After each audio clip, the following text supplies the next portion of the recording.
বন্ধুরা দেখতে পাচ্ছ আমার কাছে 3 ধরনের পিকআপ আছে এই মুহূর্তে। কেডেন্সের 0.46 mm, 0.71 mm আর 0.96 mm।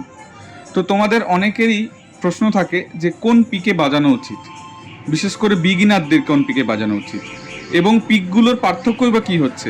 যেটা সবচেয়ে পাতলা অর্থাৎ 0.46 mm, তার সাথে তার থেকে একটু মোটা এবং এই 0.96 mm যেটা অনেকটাই বেশি ঠিক।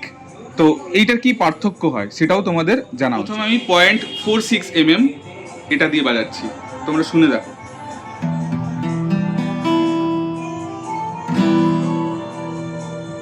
এরপর আমি বাজাচ্ছি 0.71,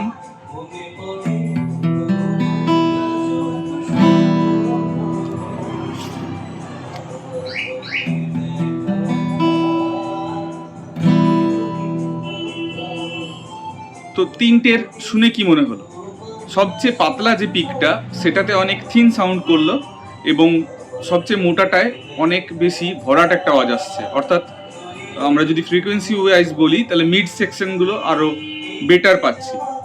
তো এটাই বলার যে বিগিনাররা যারা নতুন শিখছো তারা এই মোটা পিকটা যেটা 0.96 mm এই পিকটা ব্যবহার করবে।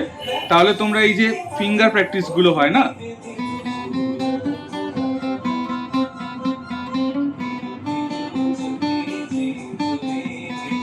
এই ফিঙ্গার প্র্যাকটিসগুলো বেশি করে করতে পারবে এবং তাতে তোমার আরও ইমপ্রুভমেন্ট হবে।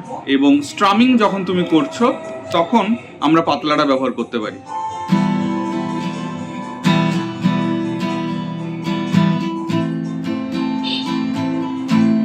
এবং পাতলা পিকটা দিয়ে তুমি যদি লিড বাজাও তাহলে অনেক বেশি শার্প টোন তোমার আসবে। এটাই হচ্ছে পার্থক্য।